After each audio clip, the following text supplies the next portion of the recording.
Buongiorno a tutti, sono Mauro Rise, ho 30 anni e ecco, la mia esperienza, così sono questi 2 anni e mezzo trascorsi a Lione, questa terza città della Francia, Lione. In realtà non è un'università, è un'agenzia internazionale di ricerca sul cancro sotto l'Organizzazione Mondiale della Sanità. E sono laureato in statistica, però mi sono occupato sia a Lione ma anche qui in Italia, quindi i miei 5 anni e mezzo di lavoro dopo la laurea mi sono occupato di epidemiologia, in particolare epidemiologia dei tumori. Spiego un attimo cos'è.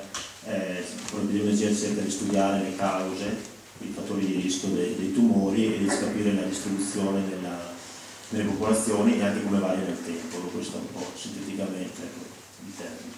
Ecco, sono andato a Lione nel settembre 2008 per restare inizialmente un periodo di 6 mesi. In realtà avevo già un lavoro qui come epidemiologo in un centro, un'unità di epidemiologia e biostatistica, sempre in un centro tumori. Mi è stata offerta questa possibilità di andare a Lione, questo centro internazionale, perché avevamo già delle collaborazioni, comunque la capa di questa unità era una ricercatrice italiana, quindi mi è stata data questa possibilità che ho accettato, insomma, per fare questa esperienza inizialmente di 6 mesi, quindi con l'intenzione di tornare, di fare questa parentesi estera. Poi in realtà ho prolungato, poi ho vinto un fellowship italiano per restare altri 2 anni, quindi 6 mesi sono volati, quindi ho deciso di rimanere, quindi per migliorare dal punto di vista professionale, per la lingua. Comunque Lione è una città che offre molto, quindi ho prolungato. E per quanto riguarda le lingue, ecco, in realtà è un centro internazionale, quindi la lingua comune di base era l'inglese, quindi l'inglese avevo una conoscenza di base, che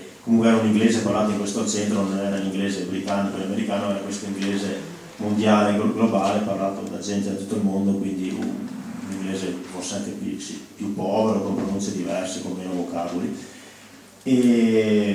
Però poi all'esterno di questo centro siamo in Francia, quindi francese, che avevo studiato alle medie, però il livello era molto basso, quindi è stata un po' dura all'inizio, anche perché cercavo di parlare un po' in inglese con i francesi, ma come noi italiani con la conoscenza delle lingue straniere un po' bassa, e comunque sono riluttanti, ecco, sono molto nazionalistici, tengono la lingua. Però ho fatto corsi di francese, quindi ho migliorato, quindi dopo come tutti gli altri che mi hanno preceduto nel parlare, un po' difficile all'inizio, però poi si comincia e si inizia. Ecco, devo dire che per gli giovani che vogliono andare all'estero io cercavo veramente sia attraverso i corsi, però anche di leggere qualsiasi cosa di francese per arricchire un po' il mio vocabolario. Leggevo sia le reclame del supermercato, i fumetti di Axtris, ma anche insomma, i grandi classici francesi, per cercare di arricchirmi.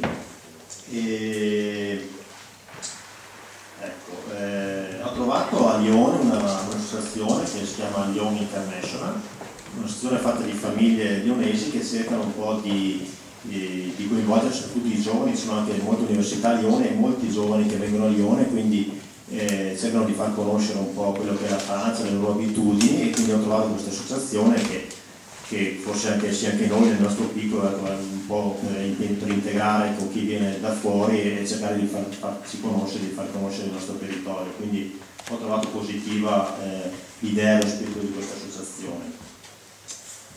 E poi dopo questi 2 anni e mezzo sono tornato in Italia, in realtà era finito il periodo del mio fellowship, quindi il contributo per stare all'estero, però al di là di questo aspetto avrei potuto rimanere con altre tipologie.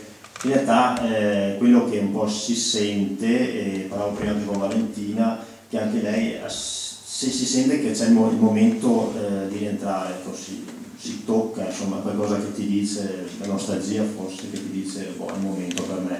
Ecco, altri che mi hanno preceduto invece forse hanno come Fabio, che ha superato forse questo momento dopo 1 o 2 anni, ha superato questo momento, adesso forse è pienamente integrato. Io questo momento, ecco, è scattato e ho deciso di ritornare. Come esperienza per i giovani penso sia interessante da fare. Uno può stare via 6 mesi, 1 anno, 2 anni, poi chi decide si ferma anche per amore. E io l'esperienza da fare, ecco, quello che è un po' il problema, il punto critico è che è giusto fare queste esperienze. Forse in Italia in questo momento sta diventando per i giovani una necessità, cioè per avere valorizzazioni migliori, quindi il brutto è che sia diventata una necessità piuttosto che una scelta per andare all'estero per arricchirsi, quindi questa è un po' la cosa triste, l'aspetto triste.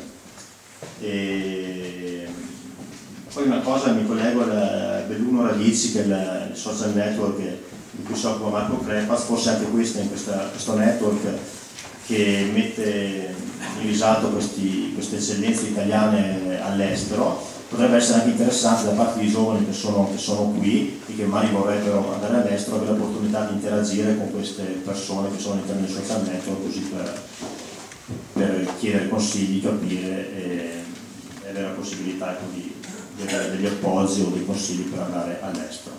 Grazie.